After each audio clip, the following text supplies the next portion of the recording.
Okay, so welcome back to my channel. Okay, this is going to be a as quickly as I can do this. It is late. Recap of Greenleaf Season 3, Episode 1. So, we know they had the big blow up at the end of last season where Lady Mae threw Pastor Greenleaf out and he ends up going to Rachel's place. So, you know, it's been up in the air like, okay, so what happened? What did he do? What's what, right? So, the show opens with Lady Mae. She's in the parlor, and you can see I guess she's kind of going over the events in her head, and the house is kind of quiet and empty, and she's just kind of sitting there in this stillness and quiet. You know, just, you know, what you do when shit in your life just blows up in your face, all right? So, next you see Pastor Greenleaf, and he's in the bed. And I'm like, oh no, what are we about to see? And, she walks in and she brings him a cup of coffee, and he so it looks like she's staying in a hotel. First I thought he went to her apartment, but when he asked about, are you going to order room service, and then she was like, well, no, people might get the wrong idea. And so she was kind of just flirting with him, and things can change, and I can make you feel better, and this whole, and I'm just like, oh God. But he was like, well, you know, I'm still married. And he's basically like, regardless of what's going on between me and my wife, I'm still married. I'm just not, we can't go there. And so he's getting dressed, and now he's heading to, she asked him where he was going. He's going to the church. And I'm like, why didn't you take your ass to Calvary before you went to her place? You could have, I mean, that church is big enough. I'm sure they have a place where you could have set up shop for the night to get some rest. But no, you went to Rachel's. Anywho, and he was getting dressed, and he saw his phone, and that's when he found out that Zora had run away. So now he's in a hurry to try to get up out of there. She's still trying to seduce the poor man, and he's like, okay, I just gotta go. So he leaves. Okay, and so next you see Zora, Lady Mae, and Gigi. They're sitting around the table talking about Zora's running away, and Sophia's kind of blaming herself, like maybe if I hadn't said anything, you know, then the situation would have gotten out of hand. She wouldn't have felt the need to run away. And then Charity gets home, and because she's on the road touring, and she's finding out all the stuff that's going on, and she obviously came home to, you know, her nieces run away, so she got to find out what the hell is going on. And then she was like, she noticed that her father is nowhere to be found, and so she said, where's Daddy? And she said, he's not here. And I think Lady Mae said no. And she's trying to stop and looked at Gigi, and then she looked back at Lady Mae, and she's like, okay, oh my God, all of this stuff happened while I was gone? And she's like, you guys, you know, I think I need to say, I think it's more important for me to be here than on the road right now. And so Sophia went to, you know, to help her take her bags upstairs. And Gigi, being the good daughter that she is, you know, her mom is obviously in pain and going through some stuff. It's just a lot going on right now. So she just, had the gall to ask Lady Mae, how are you doing? And she was basically like, everything is your fault. You know, I told you to not come here and cause dissent in the family. And since you came, all of this stuff has been going on. And it's just insane. You're trying to mask it as as righteous or something, she said to her. And Gigi was like, the way this family is, it could use some righteousness. Or I forget what she said. And Lady Mae was like, don't you talk to me like that. And she actually balled her fist up like she was about to strike Gigi. And Gigi was like, look, I didn't have anything to do with Zora running away. I didn't have anything to do with any of this stuff going on. What did I do? She just basically asked her, what did I do? What do you have a problem with? And Lady Mae, it's like I wonder if we want to get to the bottom of what the hell is going on her why she has so much hatred towards Gigi, because it just doesn't make any sense. So eventually she ends up walking off, and that was just basically the end of it. And Gigi is left standing there kind of reeling like, what the hell is wrong with this woman? Like, it's like I can't win. I just can't win with her. And fortunately, next you see Jacob and Kerissa. They get home. They found Zora. They said they found her almost 10 miles from the state line in some roach motel with their boy, with the ass beater. I'm just like, girl, Zora. Oh, okay. But when you consider the fact that her parents are all screwed up, I mean, you know, whatever. Anyway, she got all this attitude, and you know, you see him about to lose his temper, and he basically like, give me your bag and your cell phone, and basically go to your room, and we're gonna be watching you like a hawk. Basically, you ain't gonna be able to do shit without without our eyes on you. Nothing's, you know, it's like at this point, you gonna be on lockdown. You're gonna be in solitary confinement. It's gonna be from school home, basically school home to church, back to home, back to school to church. That's gonna be your life for the next 50 years. Okay, but she's still giving all this attitude, and he was like, you lucky I didn't press charges against that boy. And she was like, you lucky he didn't press charges against you. I know you made some kind of deal. And that almost set him off. He just basically like, just go to your room. And he slammed, and she goes in the room and slams the door, and he turns to their son like, don't turn out to be like your sister. And he's a little boy, he was so cute. He's like, okay, daddy. I'm just like, this is just a hot ass mess. A hot ass mess. Okay, so Rochelle was still going for it. So next week we're at Calvary, and so she all, you know, done up, and she's sashaying Shantae down the corridor straight to the bishop, to the pastor's office.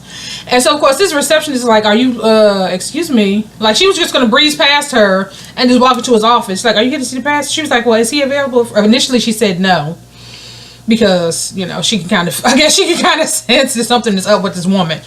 Okay, so now we're back at Calvary, and Rochelle shows up, and she's sashaying Shantae down the corridor, making a beeline straight for pastor's office. And so his receptionist is like, excuse me, are you here to see the pastor? And she was like, oh, well, of course, yes. And he's like, is he in? And initially she said no. It's like, bitch, they can see what you're about from a mile away. But, oh, I just kicked the camera. But, so eventually she ended up calling to let him know that Rochelle was there. And he was like, oh, well, send her in. So she goes in, and he asked her to close the door. And so she was like, her fake concern, like, oh, you know, I'm just how are things with Zora? You know, I just consider her a part of the family. It's, you know, I was just so worried about her. And he's like, yeah, we're all worried about her, but she's home and she's fine. And then he basically sat down and was like, you know, he apologized because one, his ass was dead wrong for even going to her place. And two, he felt like he had been giving her mixed signals of wrong, but I don't know. But whatever it was, he apologized for putting her, for what he believes he put her in a compromising situation, but he don't know that she wanted to be compromised. And he basically said that you're welcome to come to the church anytime to worship, but that we can't spend any personal time together. And so she was like, you know, I'm willing to give you whatever you want, including space. And I'm just looking at this like, bitch, you are such okay, I can already tell she's gonna be just that thorn in my side, like, girl, I just so slippery and slimy. Oh my god, I hate bitches like that. But so next thing you know, Gigi is coming. She's making the beeline for her father's office and asked the receptionist, like, oh, is he in? And she's like, oh yeah, sure, go on in. So she walks in and she sees Rochelle, and they're still sitting talking. And Gigi's face looked like she smelled like some stank feet or something. She was just like looking at them together. And so she was like, oh, well, I was just on my way out. And so she walked past her, and Gigi is kind of looked back at her dad, and looked back at her father. It was like, take you for coffee? And he was like, oh yeah, that sounds great. And so they leave for coffee. Okay, so we're back at Jacob and Clarissa's place, still dealing with Zora. And Clarissa went into the room to talk to her, and, you know, just basically wanted to reassure her that, you know, they still loved her, and, you know, just basically was trying to talk to her. And initially she didn't want to say anything. And as her mom was about to walk out, she apologized, and she said she felt embarrassed after the whole situation at the cotillion, where her dad had to, rightfully so, punch the shit out of that Skanks kid for hitting her. Oh my god, that was wonderful. It was just magnificent. But she felt embarrassed. She felt like she had ruined everything, and you know, she's sad because her father's upset with her, and she know that, you know, he could have gone to jail behind the stuff that she, the stuff that was going on with her and this boy. And, her mom just, just consoled her. And, she was very emotional. It's sad. It's going to be interesting to see how this plays out, because the kind of control that boy had on her, I'm not believing that the ties that bind them have been severed. So I'm going to have to wait to see what's going on with Zora, because Zora is sneaky as shit. And so I get that she might, she feels bad about her father, putting the situation that she put her family in, but I'm not completely sure how to take her just yet. And so we're back at the Calvary, and Gigi and Pastor Greenleaf, they're going to get coffee. And she was asking him how he was doing, and he said, I'm fine. I'm fine. I'm glad to be out of the shadows of some mad woman who would believe the lies that someone told her about me. And of course, this is about her worst enemy would tell her about me, and her worst enemy is Mavis, her sister, obviously played by Oprah Winfrey, where she said that, oh, you think it was just the one time.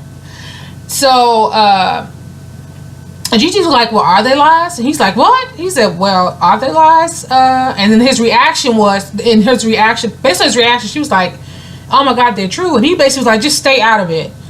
Trust it's best for everybody if you just stay out of it.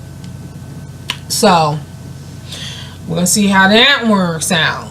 Okay, so at Triumph, Jacob is talking with I don't know if she's the accountant for the church. She's basically saying that all of this money that we're putting into this homeless, this program to feed the homeless and shelter and all that kind of stuff is, it's taking too much money from the church, and basically we just can't afford to do it. And he was adamant, like, we're not going to, cut bait and run. It's a needed program, and basically that was it. And she just basically like, you're gonna bankrupt this church. And he's like, you know what? Thank you for your advice, but no thanks.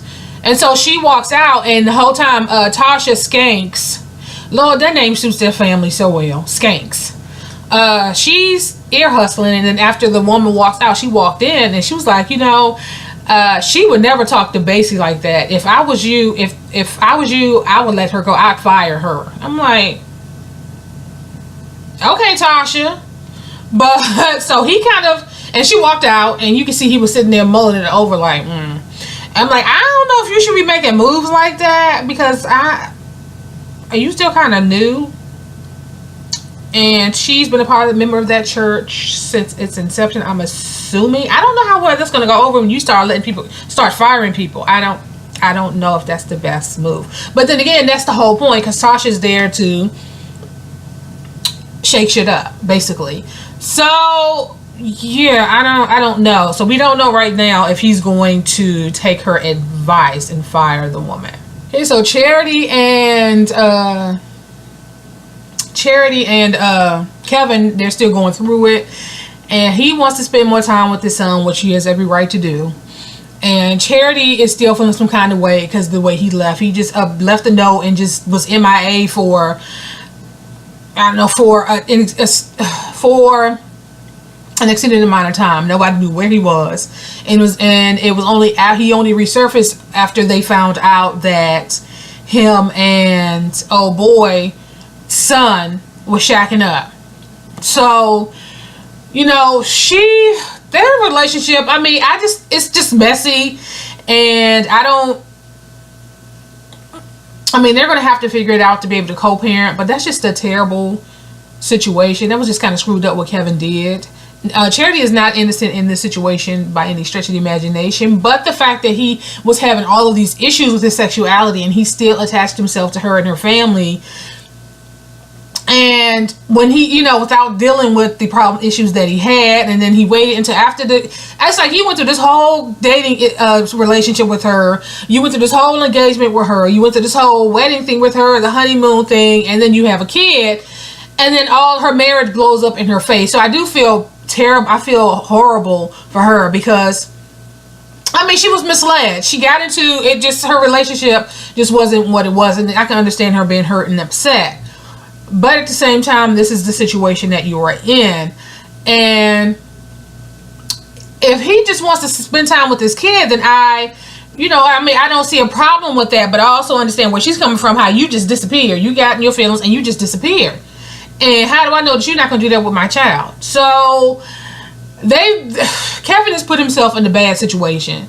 So, I mean, what else can you say about that? It's just a bad situation, and you just hope as the season goes on that this is not going to be some contentious thing that's going to be all drawn out and just ugly. Because you can see they're fighting on several fronts right now. So it's just another battle that just isn't needed right now. Okay, so Lady Mae and Pastor Greenleaf finally see each other. Pastor Greenleaf, he comes back from having coffee with Gigi, and he goes to the receptionist to get his mail, and he sees a letter from the IRS. And he barges into her office, and she's like, I see your sense of entitlement hasn't changed. And he was like, well, we have a huge problem. And she's like, well, where were you this morning? Where did you sleep? And so he basically was trying to change the subject, and she was like, well, where did you sleep? He said, I slept at the Biltmore. I was like, he's like, well, what do you expect me to do after being ejected from my own home? He's like, look, do you want to know about what's going on? Do you want to know about this or not? So he gave her the letter, and she was like, what is this? He said, basically, Mac was supposed to clear up this whole tax issue for them. He ended up paying somebody off. The person was found out, and now the IRS is coming after them for $2 million. And so he was basically saying that regardless of what we do, we're going to have to work together, and we're going to have to put up a united front. And she was basically he wanted to basically was like he wanted to move back into the house. And she looked at him with a straight face and was like, no. No, she said, it's one thing to be united front. It's one thing, and it's not something completely different to be flat out hypocrites. If she was like, you said you can shuck and jive whoever interested in seeing it, but you can do it in the streets with the trash you seem to love. So I'm like, ooh, she just called her sister trash. She said, okay. So he was basically like, okay, I'll come by today or some other time to get my things. And she's like, I don't care what you do. Lady Mae has had it. She is just so hurt. And I'm just like, when you look at all the shit that they've done over the years to build their little empire, neither one of them have a right. Neither one of them is sitting on high. Is in a position. Sorry, I thought I heard something. Is in a position to be judging to judge each other. It's just this family is a hoot. They are straight up trip.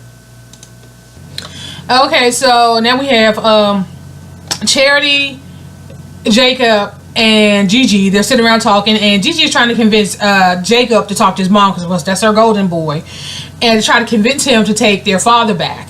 And he was like, well, what? And Charity, I don't know, I can't remember if it was Charity or it was just that quick. That's how bad my memory is. If Charity or Jacob said, why did she put him out? And she, of course, Gigi made the face like, I know, but I wanted to tell you. She was like, oh, I don't know. So, of course, they ended up got it out of her, like, oh, because Dad slept with Mavis. And it was like, oh, that was before they were married, so they knew about that whole situation before their parents got married. But she was like, no, it was after they got married. And so Charity is like, it was an ongoing. Yeah. So he's like, that's why you need to talk to Mom and see if she'll take him back. And the Charity was like, she's never going to take him back. And she was like, oh my God, I'm going to be from a broken home. Charity, bitch, you 30-something years old, about to get divorced and got a kid of your own. What the hell is wrong with you? Girl, if you don't grow the hell up. And it's basically what Jacob was like, girl, grow up. And so Gigi's still trying to convince Jacob. Jacob was like, I'll talk to Mom just to talk to her to see how she's doing. But I'm not getting involved in that other stuff. And for all the grief he gave me when I had my little slip up, he deserves a taste of his own medicine. And so Gigi was like, well, this is not about you. And he was like, Gigi, it's not about you either. So what's your problem? And so I guess she wasn't getting the kind of response she wanted from them. And so she went to talk to and so she was basically upset because Charity was like, Gigi, you need to fix this. And she was like, well, why me? And she was like, because before you came home, Mama and Aunt Mavis didn't even speak. So Charity is blaming. It's like, good Lord, Gigi can't catch a break. So so Darius, she was basically like, and she does have a point. Darius like, no, she doesn't. It's not your fault. And so now she's trying to convince him to go to church with her. And he was like, he said, we found out in the last season that he don't do the church thing. And so she was like, I thought we were in this together. He was like, we are, but I don't feel like I need to play a part in a soap opera with the cross in the background. And he's just shooting from the hip like, I don't do the church thing. Like, I'm sorry, your family is in shambles, but shit, they don't really got shit to do with me. And I'm not going to the church. You know how I feel about the church, so don't ask me. So then, he was like, maybe I need to leave before we get into a fight. Okay, so you have the so it's it's the middle of the night now, and you have Pastor, I guess he's up at the Biltmore, with his little Scully on, reading his Bible.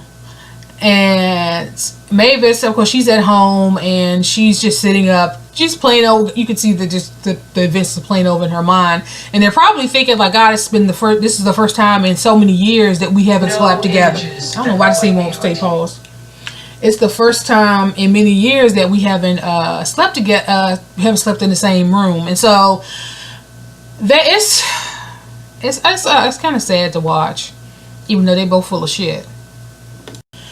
Okay, so it's Sunday morning, and Gigi is headed off to church, and Lady Mae she's sitting at the table in her robe, and of course Gigi asked her if she was okay and why she's not dressed, and she was basically like, I just can't go to church today and have him standing up in the pulpit to preach whatever he's going to preach today, and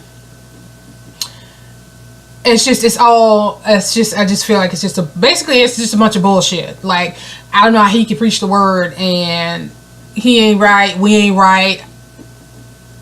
She's never going to admit to her wrong, her not being right. But he was just like, no. She said, so Gigi was like, well, what are you going to do? And she's like, I don't know. It's been so long since I haven't been at church on Sundays. What do people do when they don't go to church? So they're at the church now, and Charity is up there singing the place down. And I'm assuming we're going to see what Pastor Greenleaf have to say. Okay, so after Charity got finished singing the place down, the pastor, everybody all in the spirit, and they're clapping, and they're all on their feet, and he went to go and give her a hug, and she gave him the stinkiest look. Like, Negro, you in the doghouse with me. That was basically her facial expression, and, kind of caught him off guard, because she just, and then she looked in the audience, and she saw Kevin there, and she just thought, what, this is just too much for me, and she walked, I guess she did what she needed to do, and she just went on and walked off stage. And so Lady Mae, she did a little shopping, and she took a little stroll through the park and walked up to the pier. And I wonder if that's where they scattered Mac's ashes. And so she kind of stood out. What do? You've been married to this man, goddamn, they've probably been together for like 40 years now. Like, she just doesn't really know what to do with herself. And so she's sitting in this little cafe, and she's having lunch, and there's this mature couple that's sitting next to her, and it seems like they're happy and in love. You can see that she's kind of thinking back to a time when they were like that. But when Mavis said that she at one point in time she was talking to Gigi, and I don't know if it was the first season or second season, where she's like, your parents weren't always the people that they are. Like, these power hungry, money hungry, flashy, materialistic people. At one point in time, they were these good, like, normal, church going people. And, she's probably thinking back to a time when life wasn't, it was simple. Their life wasn't so complicated. Their relationship wasn't so complicated. It was easy. I don't want to say it was easy, but it just wasn't. It wasn't what it is now. So, oops. Well, I guess they should have gotten their story straight before they went to church. So while Charity was singing, Deacon Sykes, she was standing behind Gigi, and she was like, oh, where's your mom? And she told Deacon Sykes that that Lady Mae was sick. She's like, oh, well, I'll stop by later or make something for her, whatever the case may be. And so now Pastor's up there about to give his little sermon, and he said Lady Mae couldn't be here because she's all dealing with some family business. And so she kind of gave Deacon Sykes gave Gigi a side eye. So Gigi's like, oh heck. And so he said the sermon is going to be about, the goodness of the Lord or something, Jesus and Nazareth. I'm not a church folk. I'm not that person. But he says it's going to be about the blessings of Jesus of Nazareth or something. And you had Rachel, who's like 2 feet from Gigi, like, preach, Bishop! And of course, just so extra and loud. And Gigi kind of gave her the side eye and kind of like, bitch, you know, my family is going through enough right now. You don't want this. You don't want no parts of this right now.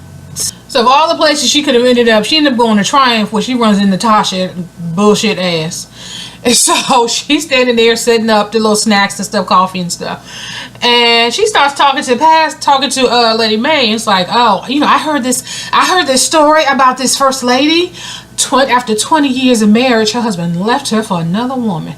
And she ends up living in one of those apartments by the roadside that said, if you lived here, you'd be home by now. And one day she came home from the grocery store and tripped and fell over the balcony and rolled down the stairs and hit her head. And now she can't talk. And now she's in the home and she got a lazy eye. And this girl, I'm looking at her like, Tasha. And of course she was like, well, you know, we're just so lucky. Well, at least you're more lucky than I am. At least you still have a husband. And so of course, like, Lady Mae, she got out of there so fast. I was like, girl, Tasha. Not the woman fell over the balcony and hit her head. So apparently people were less than pleased at Jacob's sermon. So him and Kerissa is in the office talking. I think they were initially talking about Zora, and then Brittany walks in and basically was like, are you okay? And so Kerissa looks at her and said, why? What's the problem? He said, because it looks like you were a little off your game today, and based on the offerings, it looks like the congregation agrees with me. And so Jacob says, did you hear that? And so Kerissa sat there and he was like, you know what, Brittany? She's like, what? You're fired. And she's standing there shocked, like, what do you mean? I don't understand. He's like, Brittany, you're fired. Get out. I was like, ooh. So he left. So she left. And Kerissa was like, wait a minute. I thought we were going to talk about this. And so, you know, he just created a whole situation for them at that church. Okay, so Kevin and Charity talk, and she, I guess, wants to take the baby with her on tour, and Kevin is just not having it. He basically just laid down an ultimatum, basically like, you either stay here or you leave our son with me. But you're not taking him across state lines, because that's considered kidnapping. So he's learning about all his little rights, and he's letting Charity know what's what. And I'm like, yeah, please just try to work this shit out. Figure this mess out. Because this is crazy. And why would she need to take him across state lines anyway? If he's been staying with her family this whole time, I don't understand why he can't just stay at the family house and Kevin just can go by and spend time with the boy whenever he wants to. Okay, Charity, I understand you upset and hurt, but there's got to be a better way. Okay, so Gigi, she's on her way somewhere, and who pops up? Rachel. And she was like,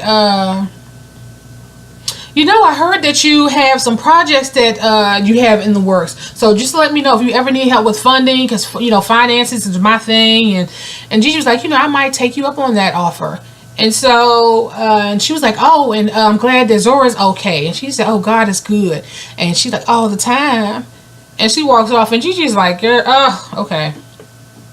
And so Jabari and Charity, they meet up, and he's like, okay, well, I got all the travel arrangements done. They have a little kiss to kiss. I'm like, okay.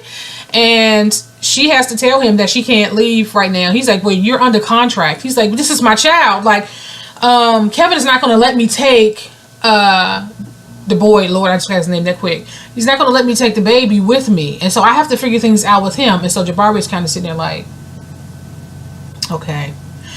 And Tasha's skanky ass. So now she's on the phone with Brittany. Basically was like, they've had it in for us ever since they got here. They, you know, they are treating you the same way they treated Basie. And basically she's playing both sides of the fence. Okay, so so while she's on the phone with Brittany, Rachel is there, and she's looking up lingerie that she could buy to seduce the pastor. And so Tasha comes over and she was showing Tasha the photo. I was like, what do you think it is? And she was like, well, she said, that man had me in that room. He didn't do anything for me. She said, well, Tasha was like, well, that'll stop him in his tracks or kill him dead. And she's like, oh, that'll be a tragedy. I'm looking at these hoes like, girl.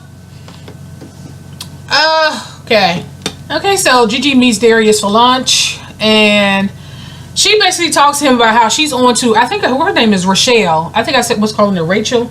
Rochelle. How she's on to Rochelle, and she feels like she thinks she's trying to come between her and her parents, and that she thinks she's done this before at another church.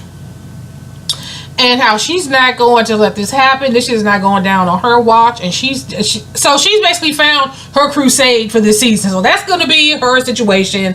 Basically, trying to figure out what Rochelle's, what her motives are, and what she got going on, and why she's really there. And so, it actually ends with Pastor. He came home to pick up a few things. And after thinking about it, Lady Mae was basically like, okay, you can come home, but only until we figure out this, the IRS situation. And, you know, after that, I don't really know what's going to happen with us. I don't know what's going to happen.